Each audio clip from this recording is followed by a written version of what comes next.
am Hunter.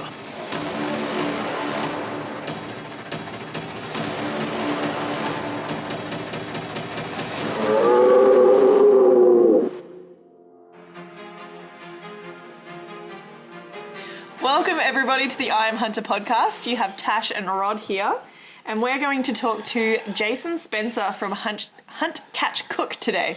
He hunts, he catches, he cooks. He does. So we're going to learn a little bit about what he does, other than hunting, catching and cooking, I guess, but also that. And all the general dumbass questions we ask normally. Yeah, you know, the usual.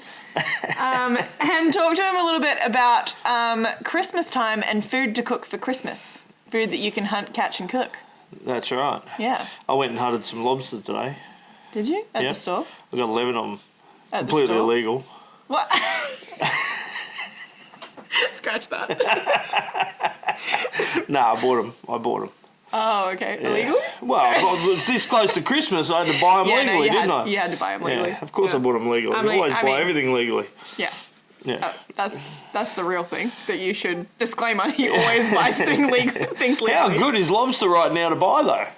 I'd never buy it. Well, you wouldn't have bought it flipping 12 months ago or 2 years ago. That's the thing. I always thought it was too expensive. So $125 a kilo it used to be. How many kilos is a lobster? Well, it depends on the lobster, doesn't it? I did some, when I was working at the radio station, did some promo work at, there's a place down here, Tasmanian Gourmet Seafoods. Yeah. And they catch lobsters and they do this beer battered lobster. Yeah. It's delicious. Most beer battered anything's pretty good. I mean, yeah, but... You can do beer battered cheese, pretty good. Do you know that for a fact? Yeah, I've done it. Oh, okay. Yeah, you've had it.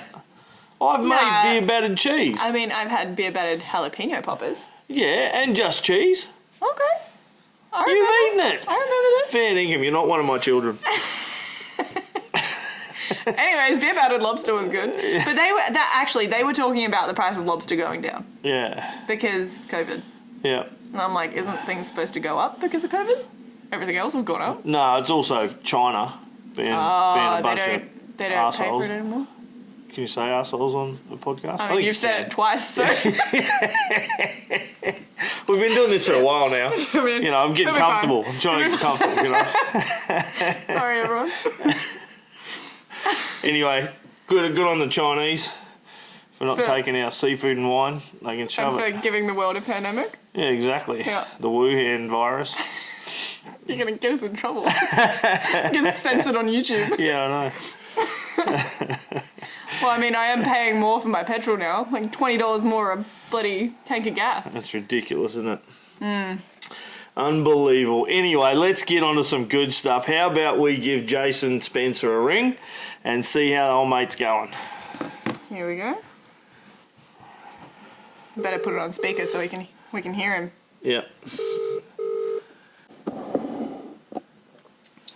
Hi Tash, how are you?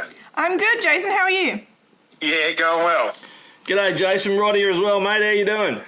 Good, Rod. How's things, mate? Now, listen, I was going to ask, hey Tash, the rest of the crew, I need to know some names or I'm going to fall over myself, but I thought it was either Rob or Rod, I know that. Yeah. You're all good, mate. You're all good. We've got you recording right now, so you're right in the limelight now. Write that down.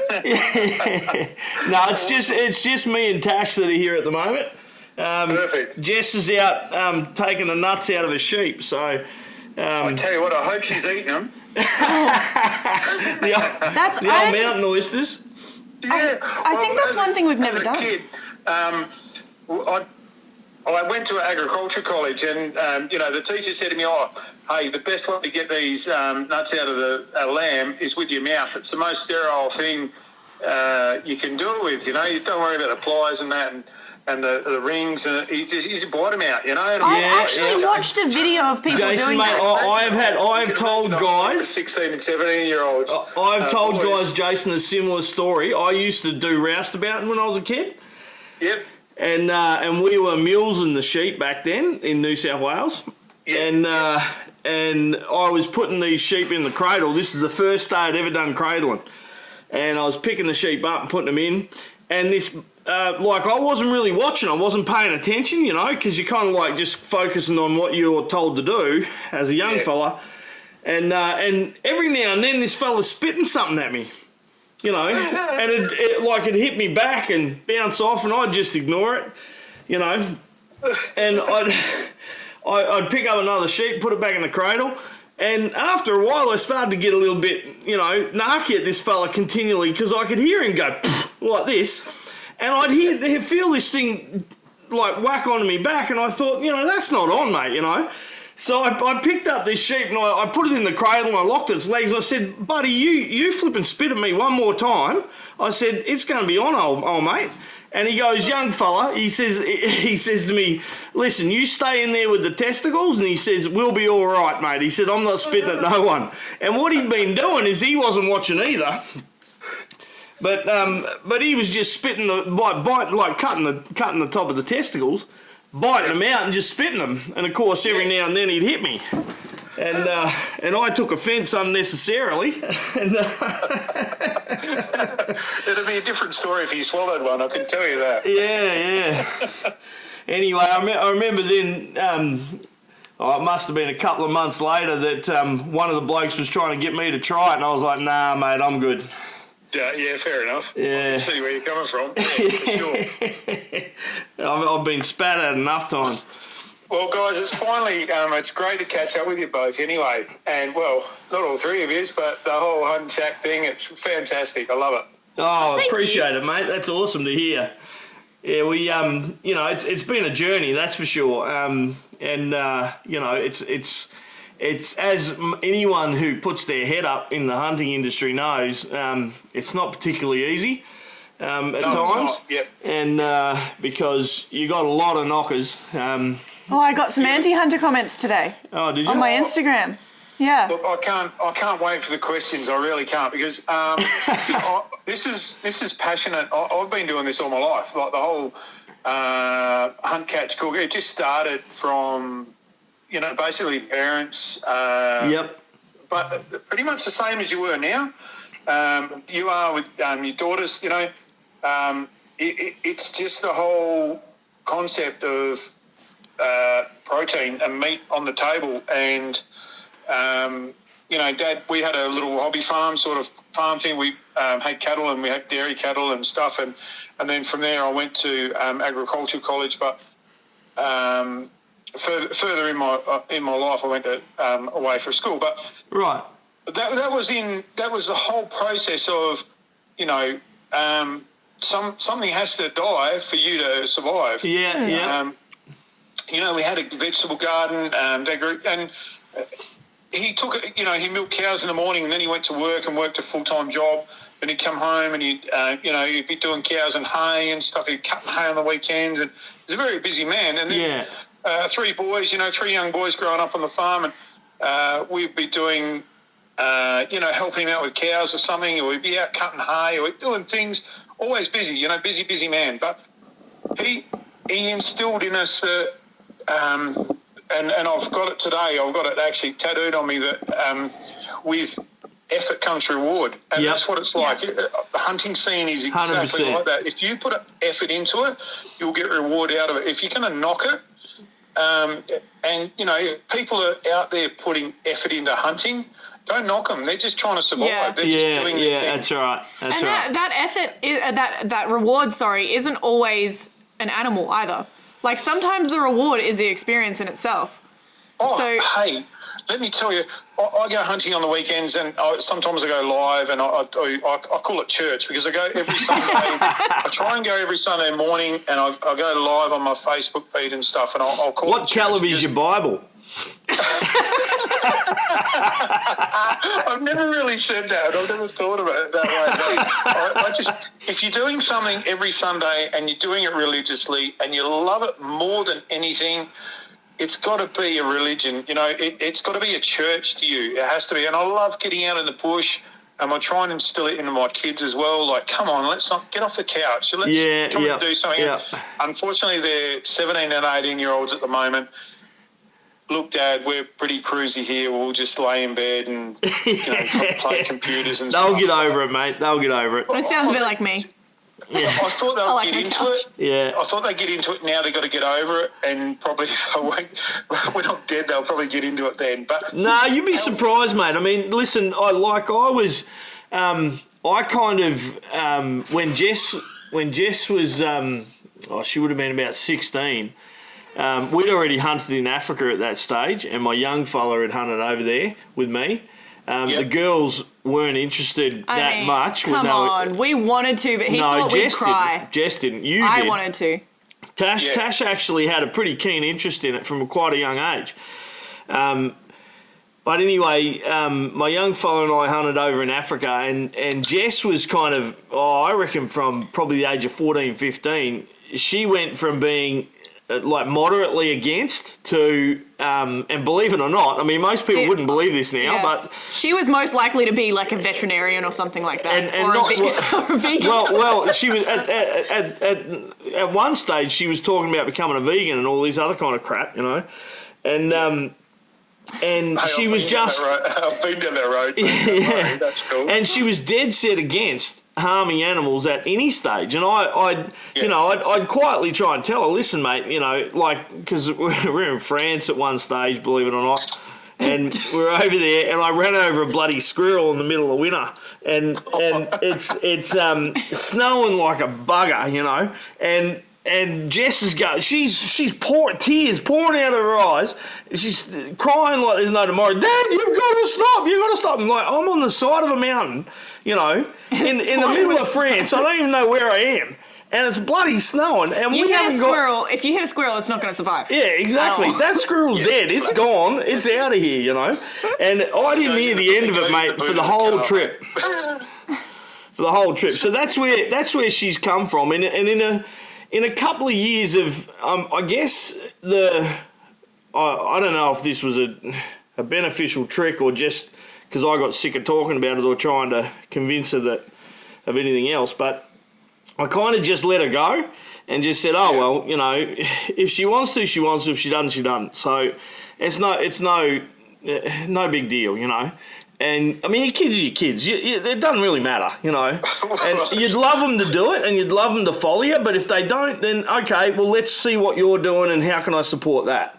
And so that's how I was kind of like that, you know. So, but, you know, what ended up coming around real fast within the space of a couple of years. Now, funnily enough, Tash had been out with me every year, mate. And I know I'm hijacking the podcast a bit here, but it's an interesting lead-in and segue. But Tash had been with me year in, year out, in the cold, in the snow, out in the middle of the bush, carting, flipping tents and backpacks and stuff like this up here for every rut.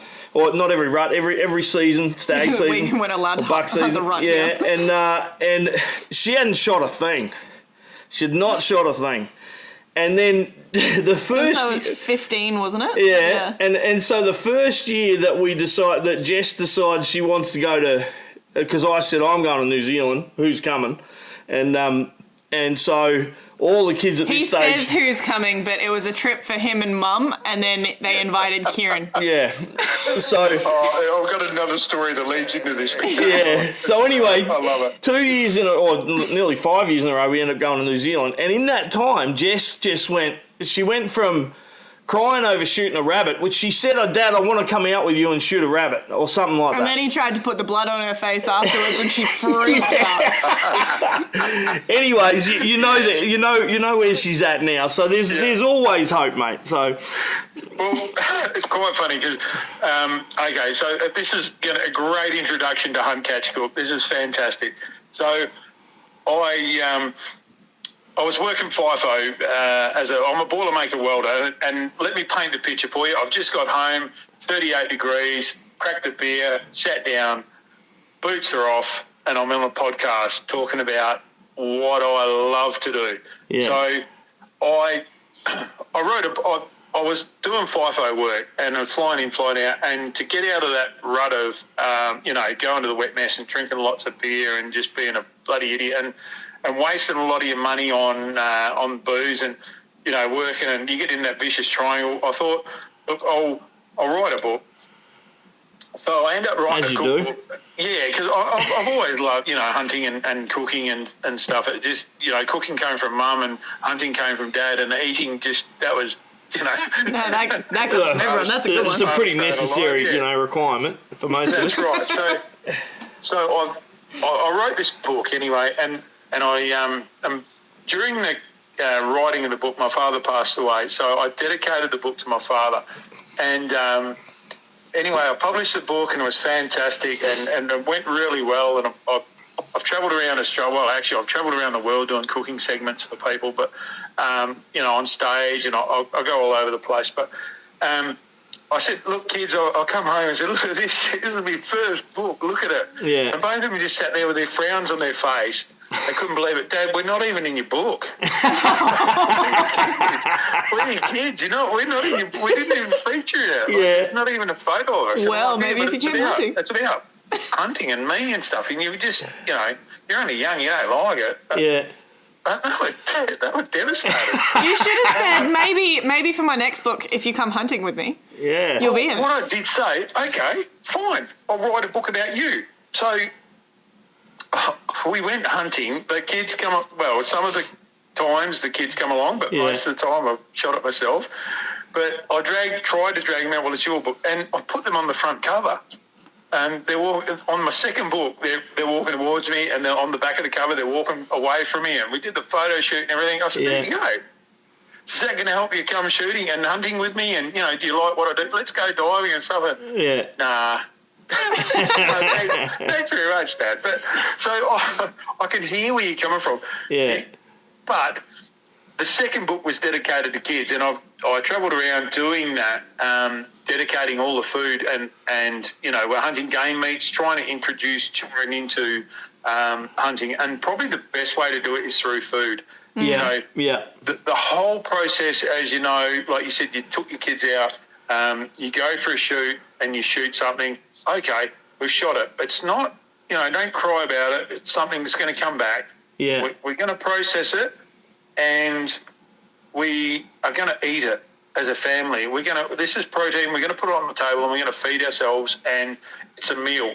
Now, that breaks down stereotypes of hunting. I get a lot of, when you said, I had so much hate, and I get a lot of it. Yeah. I don't like what you're doing, and you did this wrong, and you do this wrong. Yeah. They can't complain. Look, if you want to protest against me, stop eating. Yeah.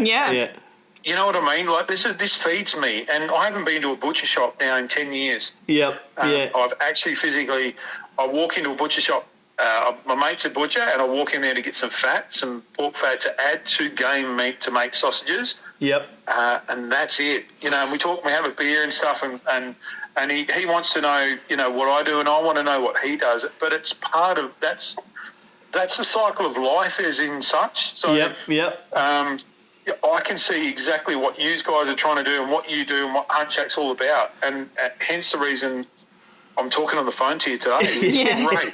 It's brilliant. And it's you stick to like-minded people, and I wish the hunting and shooting and the whole community that hunts and shoots would do the same. Oh, me too, mate. Me too. I mean, especially these last couple of years, I've been speaking to another mate of mine too, Craig Merton, over in South Australia, and it really gets up my nose, this whole idea that there's a certain way, you should hunt, or you can hunt, or you can't hunt, or you do hunt, or you don't hunt, and bow hunters are better than rifle hunters, and rifle hunters that shoot 6.5 Creedmoor are not real rifle hunters, and all of these little quirks and things that people come up with. That's not a feral animal, and that's not big enough. Yeah. I mean, to me, when I grew up as a kid trapping, I was just happy someone would tag along, to help me carry stuff. I don't give a stuff. How many times have I told people when they comment on that's not big enough? I said it tastes big enough. Yeah. It really did taste huge. Yeah. And that's what it's all about. It really is. I'm pro. I don't kill things for the fun of it. Yeah. And a lot of hunters are the same. You don't just go around killing things for the fun of it. You take it hopefully, and you utilise, and I'm trying to teach people that, utilise everything you can. Yeah, yeah. Yeah. And that's what I do. That's exactly Hunt Catch Cook in a nutshell, is trying to utilise, and recipes, you know, I get hundreds and thousands of people, you know, messaging me throughout the year. Yep. Hey, have you got a recipe for this? Or going onto my website. And, yeah, that's fantastic, mate. I love what you did. Have you got the recipe? I said, well, go back and search in my Facebook page and you'll find that recipe. Believe me. And I'll go on and do it in front of people. It's no smoke and mirrors, you know. And I'll even say to people, look, you know, it's raw what they see. I'll say, look, I've got to stop here because normally, if you were watching a cooking show, they'd stop for an ad break. I'm just going to stop because I need to let this cook.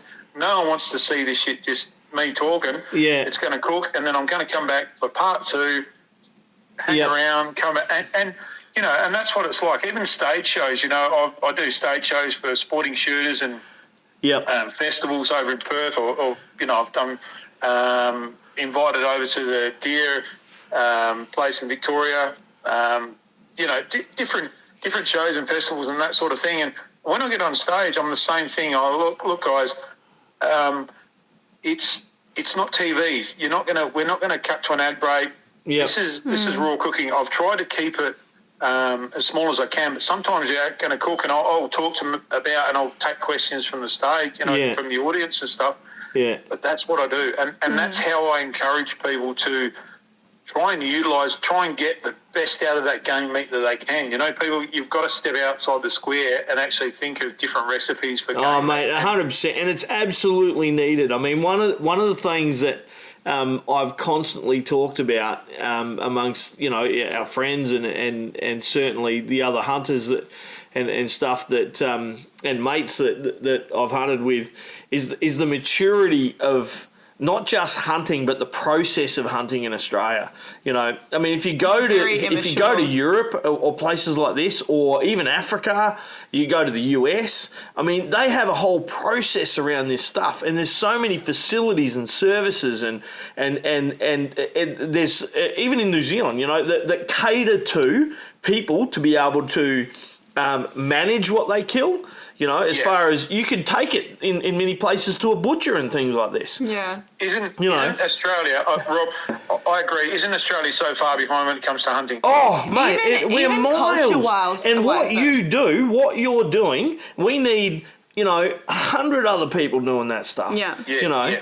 And Rob, okay, so I went to, when I turned 40, I said to, and I've been doing, at that stage I've been doing FIFO for a long time, and my kids are only young, and I said to the missus at the time, I said, listen, 40, I've got all these frequent flyer points for doing FIFO, I'm going to America. Yeah. So I had a mate in America, and I went to America, and I shot a black bear when I was over there. So jealous right now. It was actually, fantastic. Call's over, mate. We're done. We're out of here. Really? The jealousy's too great. Oh, mate. I shot it with a 44 Magnum handgun. Yeah. Oh, wow. Yeah, and it was fantastic. Oh, these guys are just next level hunters. Yeah, yep. It is such a culture shock to go, you think you're good at hunting? Yeah. To go in a hunting community and walk into people, you know, you're walking down the road and a couple of people wearing camo, you think, wow, this is cool. This is really good. And, you know, you can freely talk to people about hunting, you know. Somebody comes to their house and, hey, I hear you over here for the hunt, you know.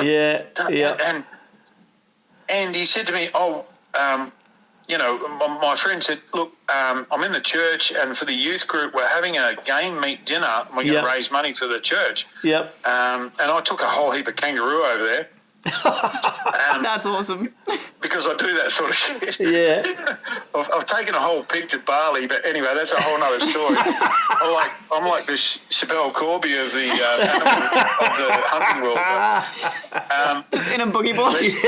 Half a pig stashed in his boogie board bag. Yeah, we'll get back to that. I seriously had a feral pig in my suitcase. I shit you not. It sounds like us. I used to work in Saudi Arabia, mate, many years ago, and we used to smuggle pork walk across the border. We No, used to. we didn't. That's illegal. We never did that. Well, no, we didn't. It was. What did it get wrapped as? It got wrapped as Lamb, didn't it? turkey bacon. Turkey bacon. Yeah. Yeah. They wrap it and put in their language. It was turkey bacon, so we could take it over there. I had a whole feral pig in my suitcase. I shit you not.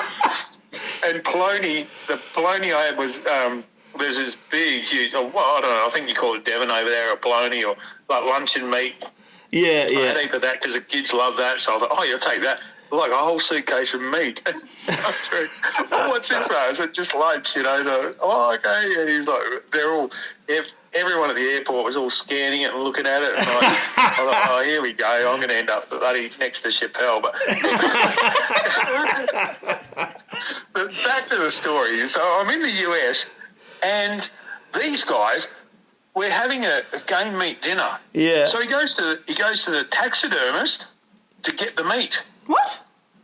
Yeah. So he's gone down to the taxidermist and said, look, we want a whole heap of different meat for the game meat dinner. So we had goose, we had caribou, we had, you name every species in US, we were eating it. Yeah, wow. From the taxidermist? There was duck, there was bear spaghetti and duck. Oh, there was everything. And I had my kangaroo, and we raised so much money for the church. It was great. We had a band on and stuff. And, you know, and I thought, oh, my God, why aren't we doing... And that gave me inspiration. Like, I was hunting anyway, and I was doing all this stuff, but it really gave me inspiration back then to start hunt, catch, cook, you know. Yeah. It really opened my eyes to the fact that we are so far behind when it comes to... That's the thing, though. I just want to focus on something that we really... Because we kind of just, like, ran over the whole bear thing with a 44. And, Sure. and I know you do. I'm just sitting there going, holy crap, a bear with a 44, Yeah, like, right? how close do you have to be? Yeah. So Were you in a tree stand explain or what hide? happened with this bear. Okay, so I got there. It's Michigan, North Upper Peninsula. I caught up with my mate. We've got a hunting, or he had a hunting cabin. He still has, but he's got a hunting cabin up in Bear Country in the UP, so Upper Peninsula, Michigan. We head up there into the cabin.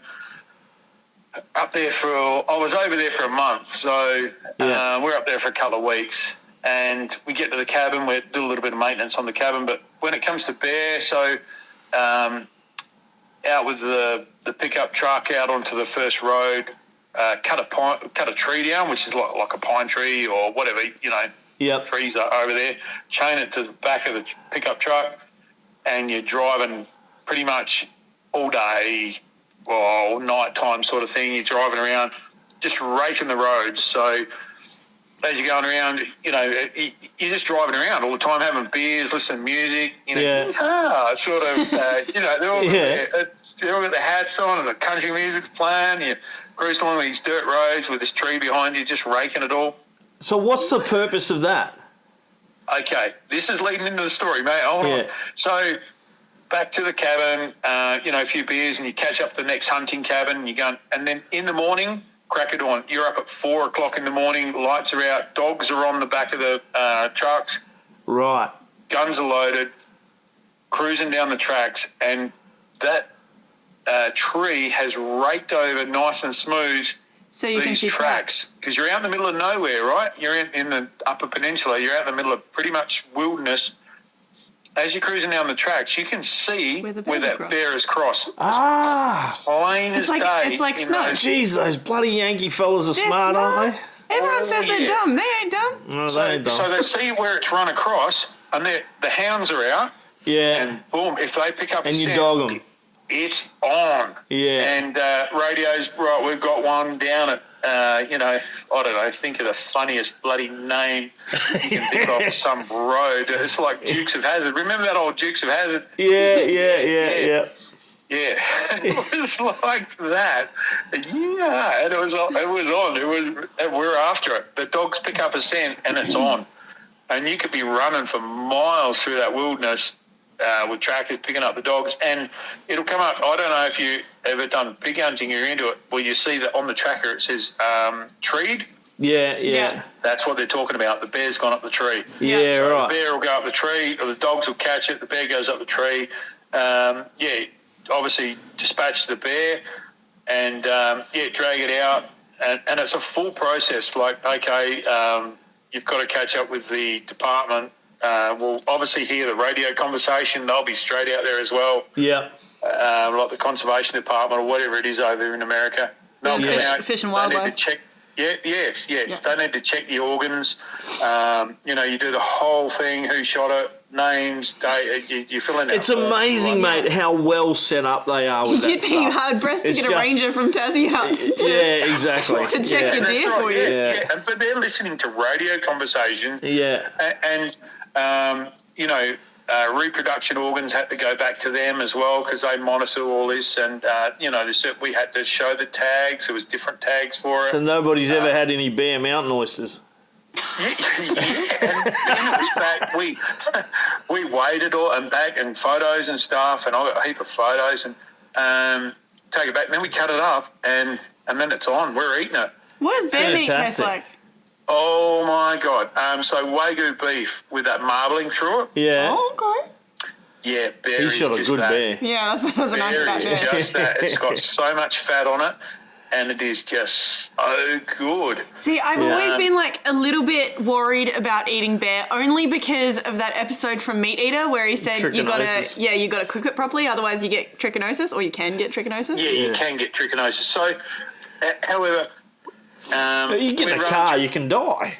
I mean, you've got a point. Yeah, but we're running through the forest. Don't forget, we're running through the wilderness, and we're stepping over streams. And you look into the stream is crystal clear. You can see brook trout running through it. So he's like, "Oh, we'll be back here tonight." Yeah. So we keep running. We get the bear.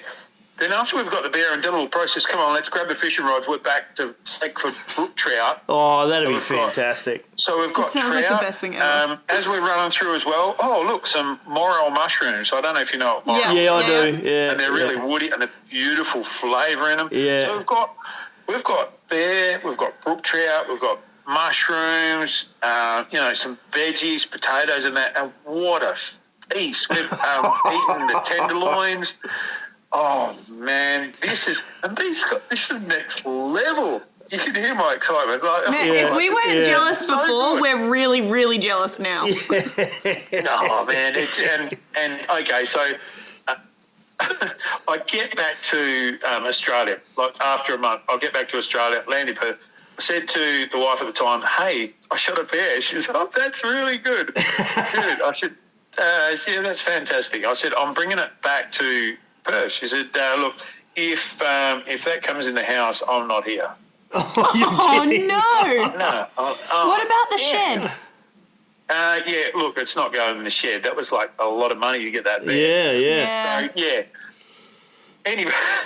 Anyway, look, the wife's not here, but the bloody bear looks good. I was about to say, how does the bear look? Hey guys, just want to take a moment to tell you guys about I Am Hunter. This podcast is part of the I Am Hunter network or group that we've put together, which is a series of advocacy and information details that we provide for hunting. It's a membership site, and that membership helps us to be able to support and pay for the articles and the details that we're providing to the community and to everyone, hunters and non-hunters alike. If you want to help support that message and support us to keep that hunting message alive, then by all means jump on and get onto www.iamhunter.net. And thank you very much for your support. I've been through a separation, but Yeah. the bear's bloody good, and we're still good friends. We're awesome friends. Yeah. And I'm actually back with her, so good on you. She understands the process and what I went through, and she understands my passion now. Yeah. People come around, they really do. But Yeah. And for some people, it does take a while. Like interestingly, and just in short, like Beck had a workmate. My missus had a workmate for a number of years. He was a vegan, Yeah, for like 20-something years, wasn't he? Yeah, and dead set, mate. He dead set against the whole lot of it. Anyway, Beck used to just chat to him about... And Beck at this stage, she didn't hunt. Yeah, she wasn't a hunter. You know, but it was me that done the hunting. She used to post a lot on her Facebook about hunting advocation stuff. Yeah.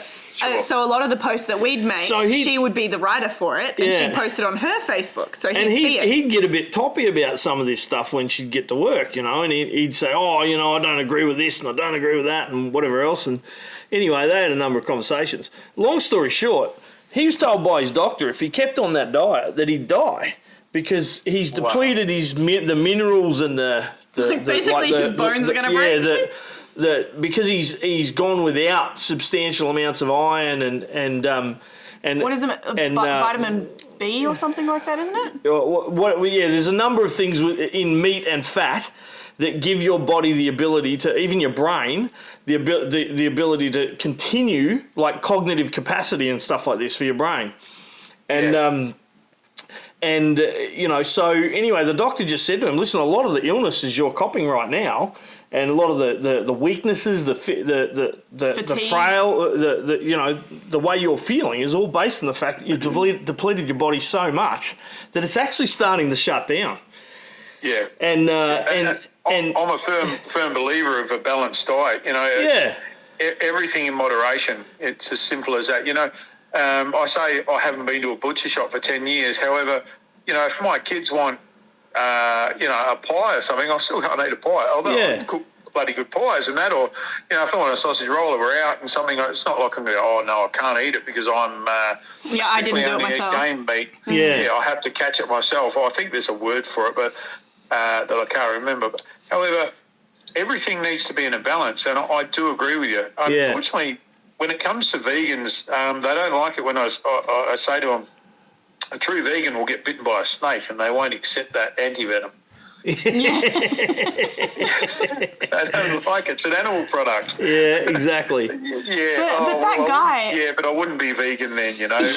Well, you're not really a true vegan. So. That guy, though, after that, came to our house, didn't he? And asked us for some game meat. He wanted some help with... because he didn't want to eat processed meats.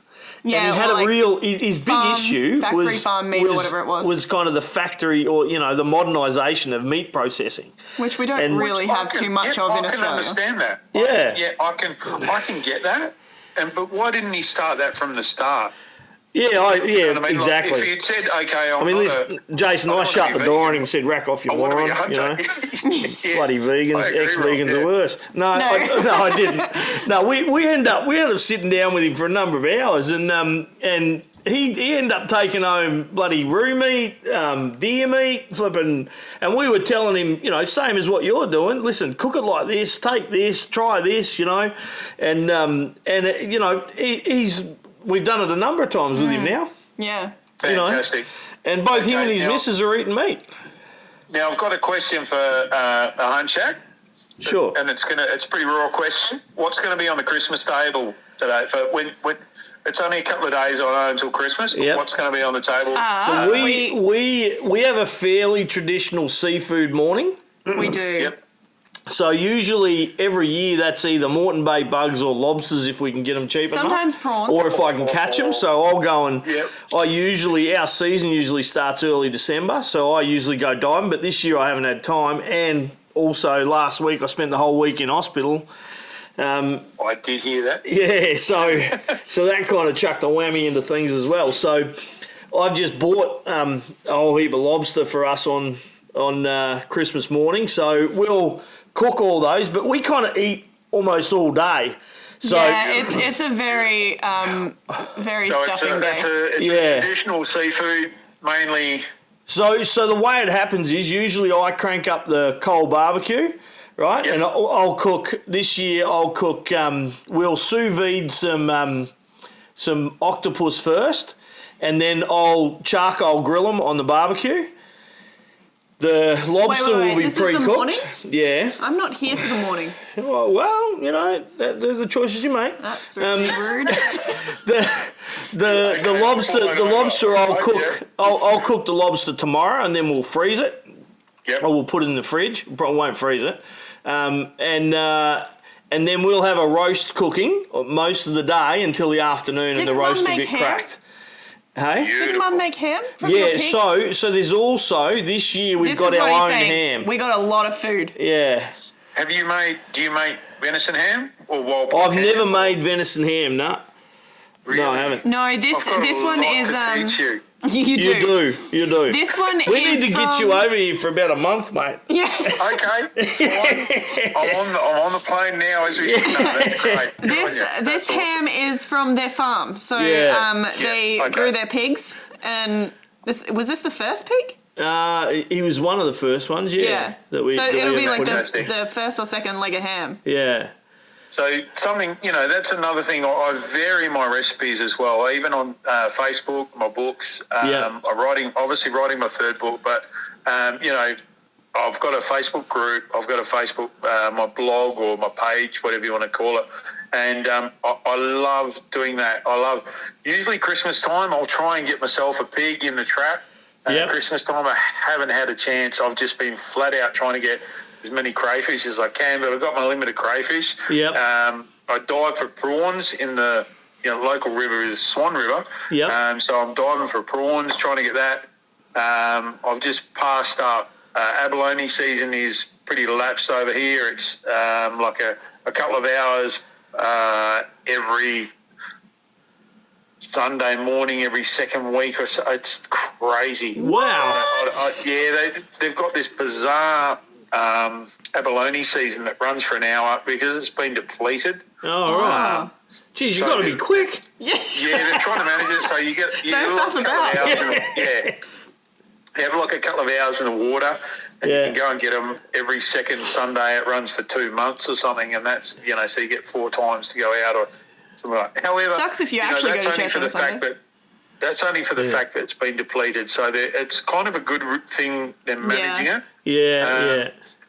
So I've got a fridge full of prawns and crayfish at the moment, and I've got lots and lots of camel. I've got a heap of camel over here. So West Australia, Me and Kieran have.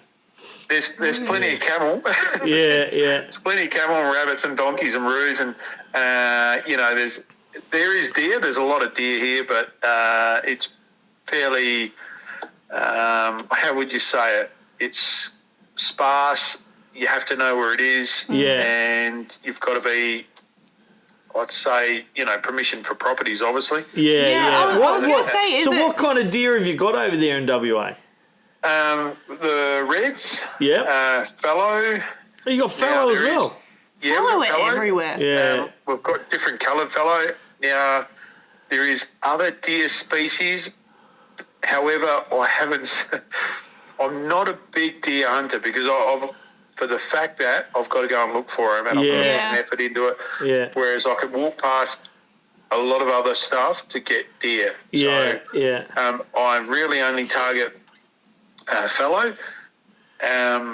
My sambar, I've still got sambar in the freezer from more than 12 months ago that when I went to Sydney. Yeah. I did the Shot Expo in Sydney, and I bought 30 kilos of sambar back from the aeroplane. Yeah. However, that's pretty much it. As I say, there is other deer species, but I'm familiar. I'm not going to try and make up names, and I don't. Right. Yeah. Is it difficult hunting over in WA? Like, is there public land hunting? No. There is not public land hunt. Sorry, no, you can't. So you can't.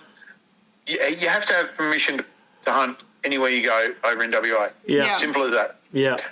However, Much it's like pretty Queensland. sparse. It's pretty. Yes. Yeah. It's pretty sparse. So you can go in the northwest. There is properties paid properties you can hunt on,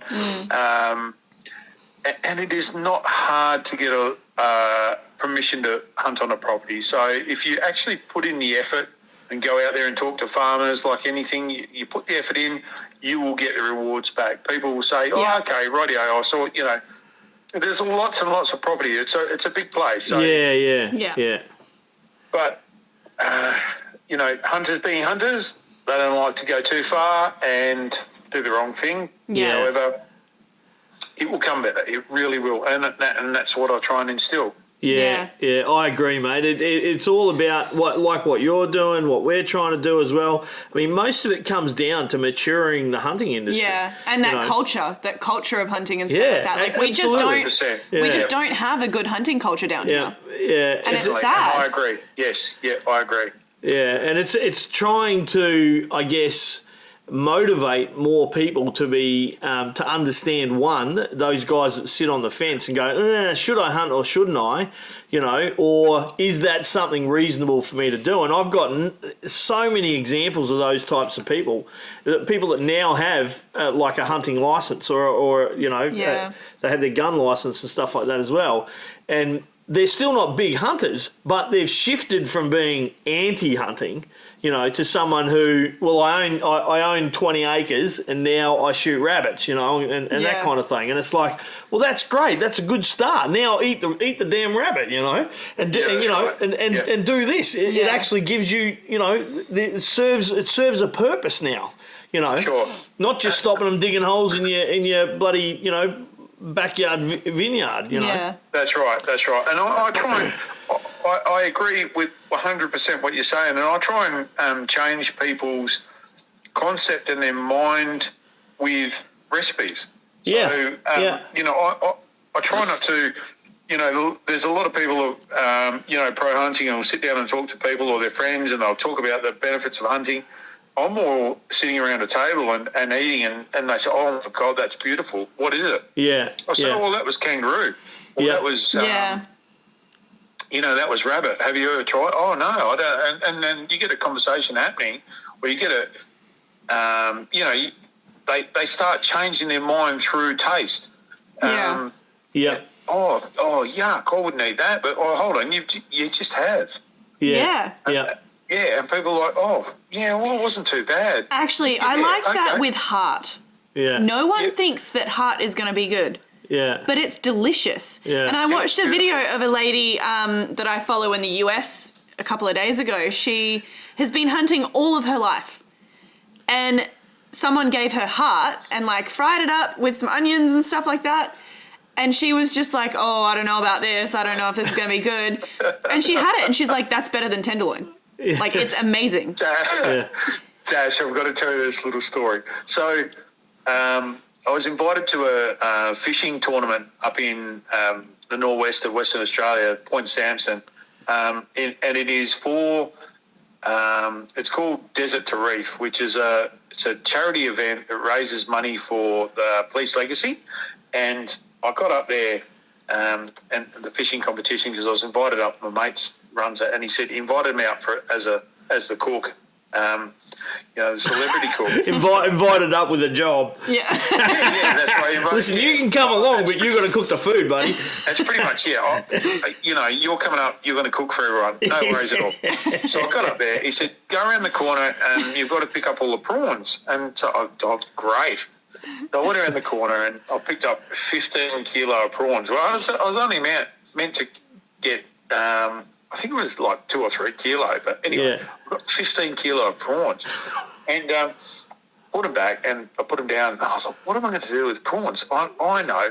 So I started cleaning them. I had all these prawn heads there and this is my favourite, deep fried prawn heads. Yeah. Oh, gosh. Trust me, I can change you, trust me. You've got to listen to this. So get the scissors and cut the horn off the prawn. Yeah. There's a little sharp horn off the prawn. You don't want that thing stuck in your throat, right? Dip it in some flour, but in the flour, put in some cayenne pepper, some chili powder. You want heaps of seasoning to go in it. So maybe a little tiny bit of chicken stock in it. So you don't taste the prawn head. Hold on a minute. You big soup. You've got to season that prawn head, that flour, and make it nice and spicy, lots of paprika in it, and dust it around in that flour. Put it in some hot oil, that's just flour and hot oil, and crisp it up, and it comes out so good, the original prawn cracker. So all these people at this fishing competition, hey, here's Jason from Huntcatch, he's going to cook you something, and I have cooked Prawn I don't heads. know, it must be 5-10 kilos. He threw out the bodies. No, I kept the bodies for bait or for me to take home, right? But I fed everyone prawn heads. Yeah. And they're like, oh my God, what's this? I said, oh, it's prawn head. And they're like, oh, are you kidding me? Oh my God, and you know, some people spat it out. Some loved it. I think there was 2 people out of 100 that spat it out. Yeah. And most people loved it. That's the original prawn cracker. You go down Yeah. to a Chinese shop and buy, can I have, your satay chicken or whatever and a bag of prawn crackers. Originally, prawn crackers were the prawn heads. Yeah. People don't understand. You don't throw things, they never threw things out. You don't throw things out like It that. kind of reminds me of your brother's wedding. Uncle Matt's wedding. Yeah, so he married a Maori, and her family brought over lobsters, and we were all like, sick lobsters, like that's awesome. And we were all they like, brought over loads too, man. Like it was awesome. It was And like they're all in it these, was like, lobster heaven. and you so know. we're all like fighting for the lobster bodies, and they're all fighting for the heads, and we're like, Heads. What they called the custard. yeah, and we're like, what are you guys doing? We're not mad because we get all the bodies. Yeah. But yeah, they're eating the I love custard from inside the head, and we're just like, what are you doing? I love it. Okay, I don't go to that extreme. However, I do make, it's called a lobster brain butter. I mean, that I seems call kind it of brain butter. extreme. So scoop it all out and mix it in butter, like a melted butter. And then cool the butter down and spread it out on toast. I put a fried egg on top. Oh, that wouldn't be too bad. You don't just stick a my straw in God. the head? Sorry? You don't just stick a straw in the head? No, don't go that. I'm not that extreme. However, I was in my element. I had like this big bucket full of lobster bodies next to me the next day after the wedding, and they were all like focused on the heads, eating all those, and I was just munging on these lobsters. I was over the moon. They thought we were weird. Yeah, they thought I was weird. I was like, love it. dudes, I'm happy to be weird. Yeah, this That is is the so best bit. good. That is so good. Yeah. Hey, Jason, what if you had a chance to hunt any animal in the world and cook it and eat it? What would it be? Oh, mate. I pretty much have. Bear was great. Yeah. Okay. You're gonna. It's probably not really podcast sort of thing, but I love it. Tell us. Yeah. go on. I'd love to eat, and serious. You think I'm joking here, but I'd love to eat a dolphin. A dolphin? Yeah, I really would. My brain wants to think that it would be rubbery. The reason I say dolphin, they're estuarine animals, and they come close to shore. And Aboriginals have eaten dolphins for thousands of years and survived. Yeah. But dolphins are beautiful creatures, and I mean, they're kind of like a whale. Yeah, flipping People eat whale. rabbits are beautiful creatures. I mean, yeah, they Are they? you're right. Have you looked one in the eye? They're kind of creepy looking. what, rabbits? Yeah. But everybody, I never flipping would, dogs but are I beautiful creatures. The Vietnamese eat them. Well, that's what I thought you were going to say. I thought you were going to say, you won't believe me, but dog. And then I was like, The French eat horse. I'd really You know. like to. Oh, yeah, I've eaten horse. I've eaten plenty of horse. horse Don't is worry about that. sweet, isn't it?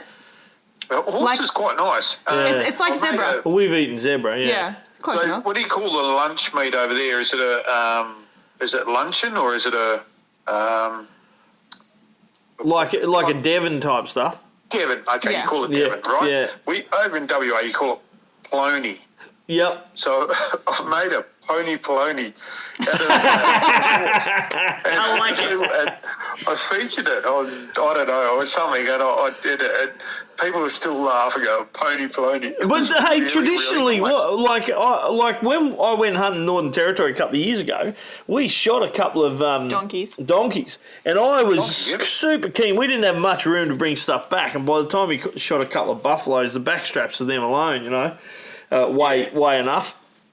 And so, but I was dead keen on flipping bringing back some donkey backstraps because they were like I'd been reading up about in Italy and stuff. Traditionally, that's what they made all the salami out of.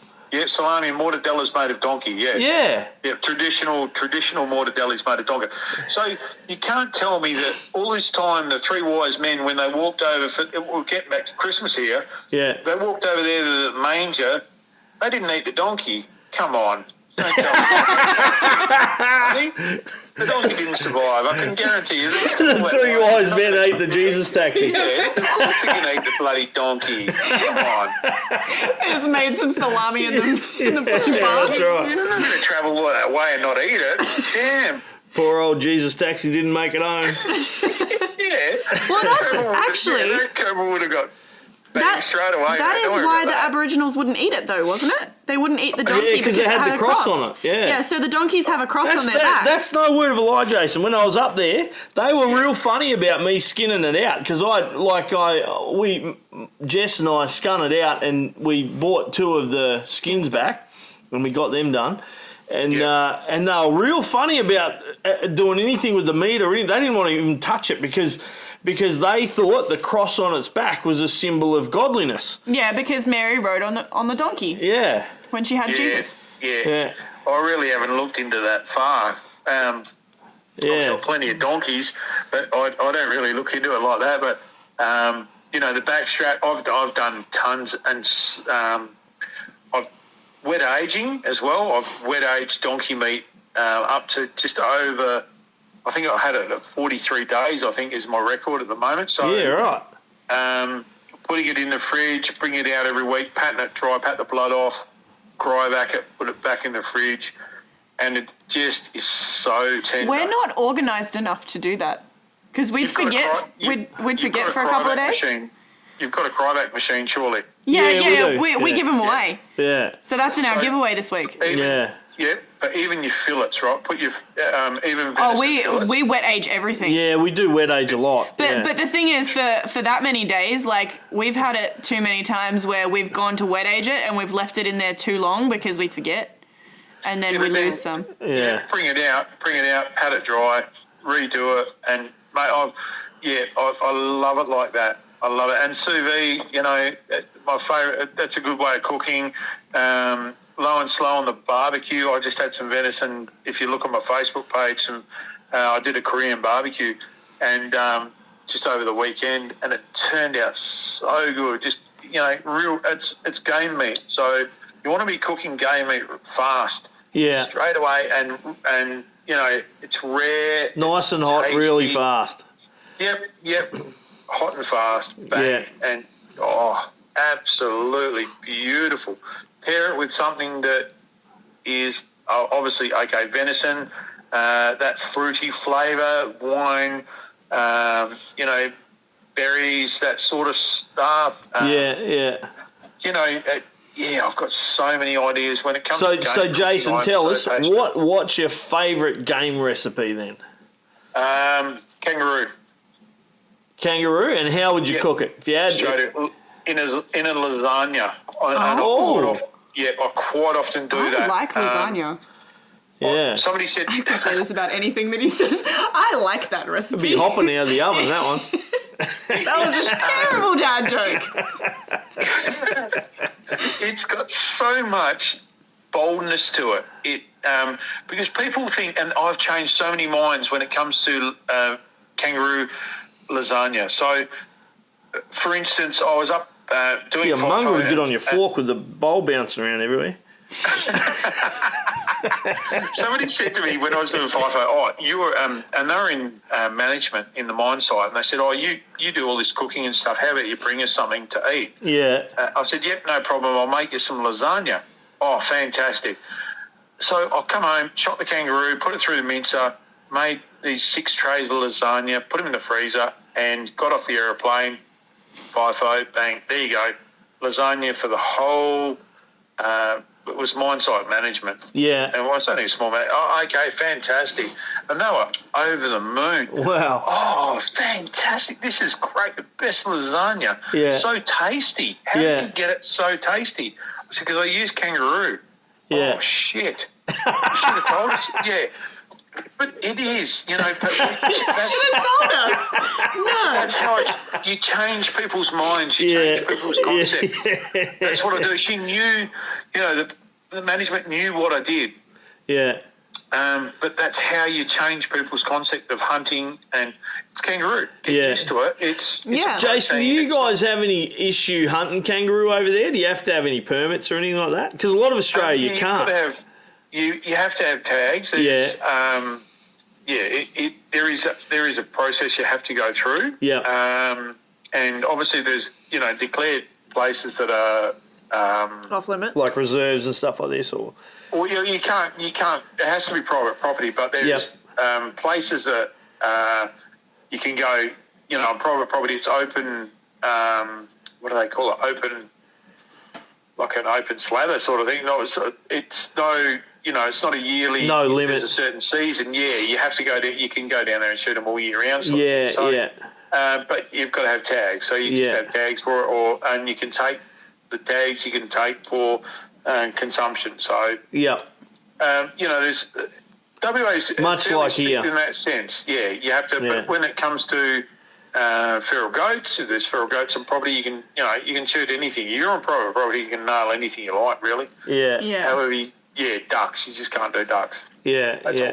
Here, we like you can shoot wallabies and possums. You just need a game license. Yeah, you just need a game license. The you only don't need thing you need tags tags for is deer. But if you do want to shoot what's the equivalent of kind of the eastern grey, which we call a forester down here.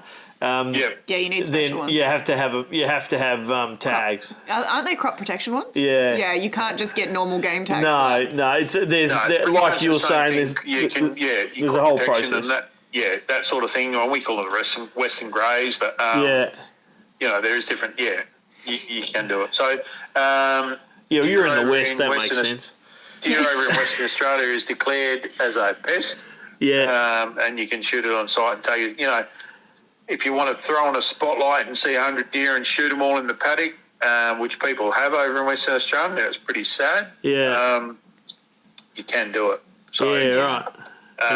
You're not going to get in trouble for it. Even station country and camel, you can, shoot lots of camels. However, people have, but I'm more of the fact that shoot, use it. Take it home, eat it all. That's something with hunters down here, especially, that I've found. If they shoot something, the most they take usually is the backstraps. Well, to a certain extent, and I agree with you 100% for the majority of your hunting. But, I mean, we also own a farm. So, from the point of view of having to cull, animals as well, you just can't physically take all that meat. And you still, they're competing with everything you're trying to grow. So, I agree. There are times... where we there are circumstances for everything. On our farm, mate, I could shoot 50 wallaby a night, no problem at all. I could shoot 200 a night if I wanted to stay out all night, and within 2 weeks, you could shoot another 200. Yeah, and there are certain circumstances over in Western Australia that, with camels and donkeys, obviously, wild dogs, that sort of thing, you could just shoot an abundance of them, and they keep coming. For instance, a few years back now, I was trapping wild pigs, and there's nothing. Well, I've got over 100 wild pigs in my trap for that year, and they just kept coming. They really did just keep coming. Yeah, pigs are prolific. You try and use as many as you can. I did a lot of hams and recipes and mixing and freezing and tried as much as I could to use as much as I could. There's sometimes that then I had to say, well, okay, I can't use it, and I've given most of it away, friends, family. As much as I could, I've got to take it to a pet meat shop and sell it as pet meat.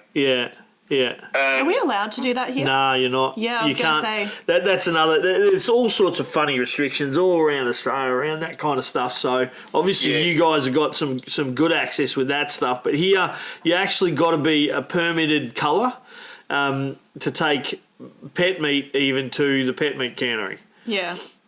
Wow. So you've actually got to do the course. You got to do jump through a number of rings, and you got to have your ute's got to be set up in a certain way as well, because they audit your ute, and then you've got to go and do some kind of practical tests and stuff like this, and then you'll get your culling permit. And that's the only way you can go and sell that meat. Just to a pet supplier. You can't do it for human consumption, can you? Unless they're farm deer. No. Or farm kangaroo. That's right. See, we have, in that situation, we have, for kangaroos, if you're culling kangaroos, yes, you have to do exactly what you said. Yeah. But things like goat, horse, camel, rabbits, for instance, you can take them to the pet meat place and just sell, even rabbits, the whole thing, take the whole rabbit down there and they'll put it through the mincer as pet meat, and, they'll pay for it.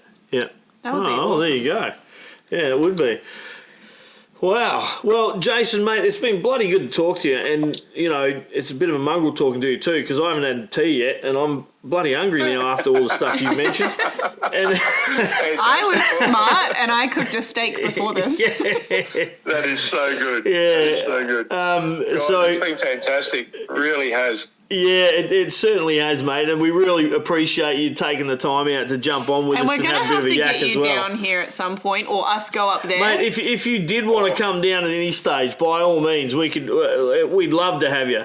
And seriously, when all this craziness gets sorted out, I am down to Tassie, and if I land in Tassie, I'll seriously come and see you. Yeah, absolutely, mate. Absolutely. We've just bought ourselves a new property, and we got 20 acres, so we got plenty of room. Beautiful. I love what you do. I love the whole concept. It's exactly what I do. Change people's minds. Yep. And I love it, and we'll continue doing it, and hopefully, hunting changes in Australia. It will, mate. It will. Like as with anything, it's hard to see because while we're doing it, we're not seeing the change. But and it's because it takes time. But it's in the kids, the next generation, and things like this that that they're bringing in a different form of hunting, in a different view, in a different culture. Exactly, and that's how we change it in the long term. 100%, Rob. I agree with you, mate. Yeah. Well, mate, it's been a bloody pleasure. Sure. Bloody pleasure talking to you. Mate. And I certainly hope that we do catch up in the near future. Thank you very much, my friend. See you, Jason. All right. See you, matey. Bye-bye. Bye. Well, that was bloody good. That was good. That was a good chat. I know I said that I ate before this, but I'm kind of hungry after those conversations. I'm freaking starving. It's 9 o'clock at night, and I still haven't had dinner, so I could flipping eat the horse and chase the rider. I'm keen to go to America too when shooting bears with a 44. Yeah. I don't care what it's with. I just want to shoot a bear. All right. I'm still like America would be awesome, but I'm still super keen to get over to Russia. Yeah. And shoot a bear. I don't know. The Russians are a bit weird at the moment. Are they? I mean, you've seen them, right? I've only seen the picture of Putin riding a bear bareback. Yeah, with his shirt off. I reckon that's pretty cool. Well, I mean, I would class that as weird. Anyway, guys, thanks very much for listening. We had an awesome time talking to Jason. I think he's doing a great job. Check him out too on Facebook. Hunt, Catch, Cook is the page. Yep. Check out what he's doing. He does live videos all the time. I watched his one on cooking some ocky the other day. And I certainly learned some stuff about Western Australia today that I didn't even know. So anyway, check him out. Hunt, Catch, Cook. And thanks for listening, guys. Thanks for jumping on I'm Hunter.